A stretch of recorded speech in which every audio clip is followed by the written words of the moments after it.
We talk a lot about stoicism on our channel, so today I want to propose a different video with 6 stoic exercises that you can start practicing right away after finishing this video. These practices are simple steps that you can incorporate into your daily life right now, and they have the potential to transform your life. When we focus our attention on what we can control, our actions become well-directed and efficient. Stoicism teaches us to develop a clear vision that allows us to make the best possible choices. Stoic philosophy trains us for life, and as you learn to trust in your ability to face challenges, inaction and indecision cease to be obstacles. And if you're new to the channel, help us spread this guidance to more people who need it. It's quite simple. Like this video, subscribe to the channel, and comment your opinion on the exercises or how Stoicism has been changing your routine. Now, let's go with the first exercise. This exercise consists of seeing our small daily problems as mosquito bites. A single bite may be just a slight annoyance, but imagine being the target of dozens of them. The cumulative effect could be quite harmful to our health. The same happens in our routine. Sometimes we don't face major problems and catastrophes, but we have a series of small problems every day that, when added together, can create a great emotional burden, leading us to feelings of distress and dissatisfaction.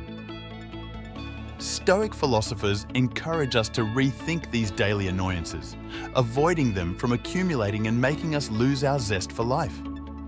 The idea is to adopt a new perspective on the challenges of daily life, recognizing that, although valid, these feelings can be reassessed so that they do not become an excessive burden.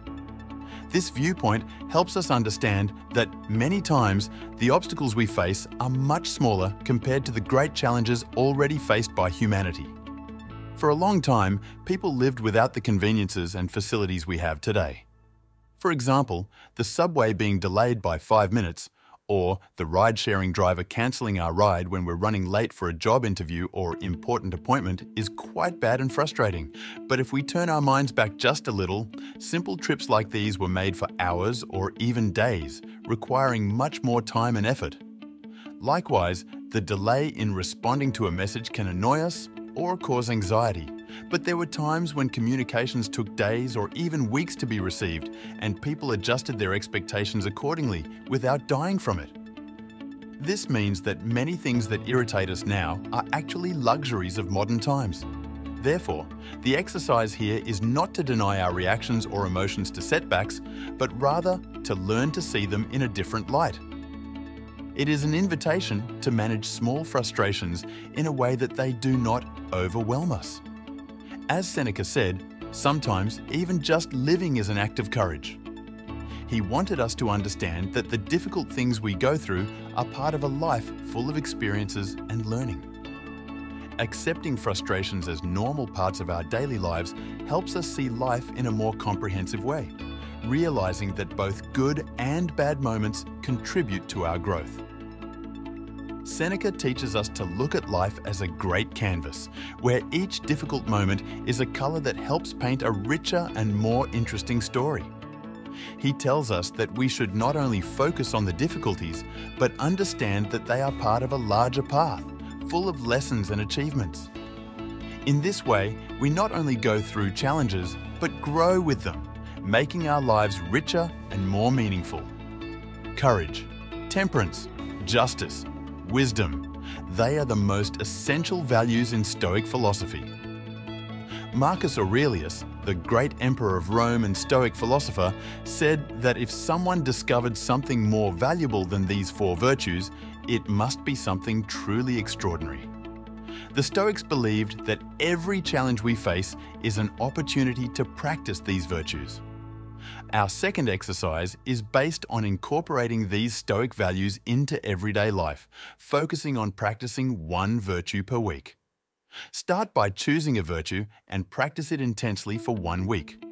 For example, in the week of courage.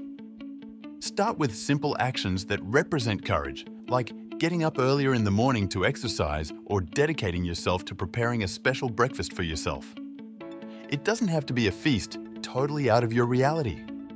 But sometimes the act of treating ourselves well, offering the best we have to ourselves, be it in a coffee, exercise, or self-care, is the most courageous act of our lives.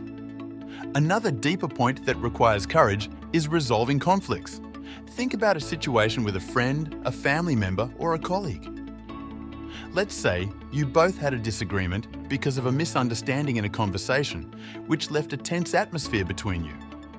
Instead of letting the resentment grow or avoiding the subject, you decide to invite this person for a peaceful conversation, explaining how you felt about the situation without pointing fingers or blaming anyone.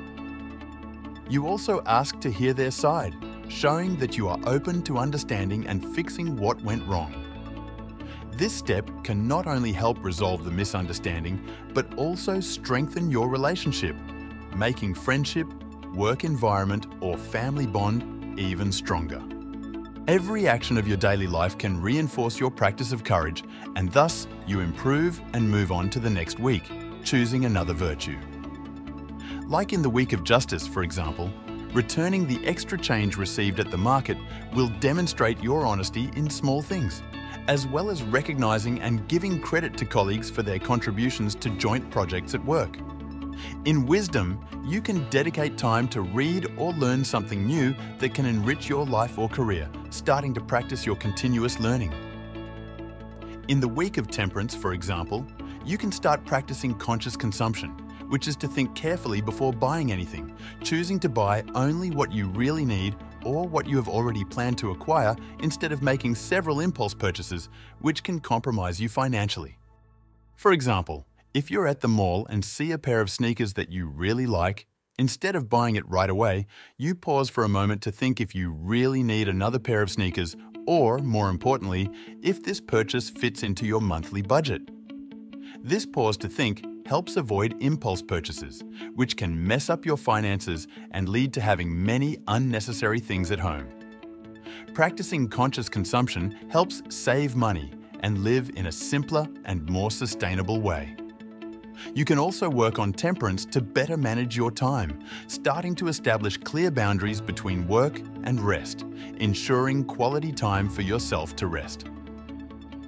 Each week, you progressively work on your personal development, focusing on one of the 4 virtues and applying these essential values. The 4 Stoic virtues are like rules for living well: courage, temperance, justice, and wisdom. Courage for the Stoics goes far beyond physical bravery. It's having the strength to face problems. Temperance means knowing how to control yourself, not overdoing anything, whether it's food, work, your finances, or fun. Justice is treating everyone fairly and correctly, being honest and good to others. Finally, wisdom is prudence and intelligence applied in everyday life, helping us make wise decisions. Together, these virtues guide us to face life's challenges in a virtuous and balanced way, promoting personal growth and the common good. Share in the comments which of the 4 Stoic virtues you choose to focus on this week and how you intend to apply it in your daily life. Leave a comment, click the like button, and don't forget to subscribe for more inspiring content. Now let's dive deeper. In his meditations, Marcus Aurelius recommends contemplating the worst possible outcomes of situations to prepare oneself mentally for adversity. This technique is called negative visualization, and it involves reflecting on the possibility of losing what we currently have. For example, imagine losing your job, your health, or the people you love most. It may seem like a pessimistic exercise, but its purpose is quite the opposite. By imagining the worst-case scenarios, we can develop a greater appreciation for what we currently possess and strengthen our resilience to face future challenges. Negative visualization helps us realize that many of the things we take for granted could be lost at any moment. By acknowledging this reality, we can cultivate gratitude for the present moment and make the most of our experiences. As Seneca said, we should always be asking ourselves, is this something that is or is not in my control? And if it's not, we should be able to let it go. Negative visualization allows us to distinguish between what we can control and what we cannot, enabling us to focus our energy on the things that truly matter. By embracing the impermanence of life, we can live more fully and authentically, cherishing each moment as it comes. Negative visualization is not about dwelling on fear or anxiety, but rather about acknowledging the fragility of life and finding peace in the midst of uncertainty. As Seneca wrote, "What need is there to weep over parts of life? The whole of it calls for tears." By accepting the inevitability of suffering, we can find strength in vulnerability and wisdom in adversity. Negative visualization is a powerful tool for cultivating resilience and fostering inner peace. By embracing the impermanence of life, we can live more fully and authentically, cherishing each moment as it comes. Share in the comments how negative visualization has helped you cultivate gratitude and resilience in your own life. This exercise, also known as premeditation of evils, was practiced by many Stoic philosophers, including Seneca and Epictetus. It involves mentally preparing oneself for potential hardships or setbacks by envisioning them in advance. By anticipating future challenges, we can develop a proactive mindset and better cope with adversity when it arises. Premeditatio malorum is not about dwelling on negative thoughts or expecting the worst, but rather about facing reality with courage and resilience. As Seneca wrote, "We suffer more often in imagination than in reality." By confronting our fears head-on, we can diminish their power over us and find strength in vulnerability. Premeditatio malorum is a powerful tool for cultivating resilience and embracing the uncertainties of life. By acknowledging the inevitability of suffering, we can find peace in the midst of chaos and wisdom in the face of adversity. Share in the comments how Premeditatio malorum has helped you develop a proactive mindset and cope with life's challenges. This Latin phrase, which means "remember that you will die," is a central theme in Stoic philosophy. It serves as a reminder of the impermanence of life and the inevitability of death. By embracing our mortality, we can cultivate a deeper appreciation for the present moment and live more fully. Memento Mori is not about dwelling on death or fearing the unknown, but rather about embracing the reality of our existence and finding meaning in the face of uncertainty. As Seneca wrote, "Let us prepare our minds as if we'd come to the very end of life. Let us postpone nothing. Let us balance life's books each day." The one who puts the finishing touches on their life each day is never short of time. By living each day as if it were our last, we can make the most of our time on earth and leave behind a legacy that reflects our values and beliefs. Memento Mori is a powerful reminder of the fragility of life and the importance of living with purpose and intention. Share in the comments how Memento Mori has helped you embrace the reality of your mortality and live more fully. Gratitude is a central theme in Stoic philosophy, as it helps us cultivate a deeper appreciation for the present moment and find joy in the midst of adversity.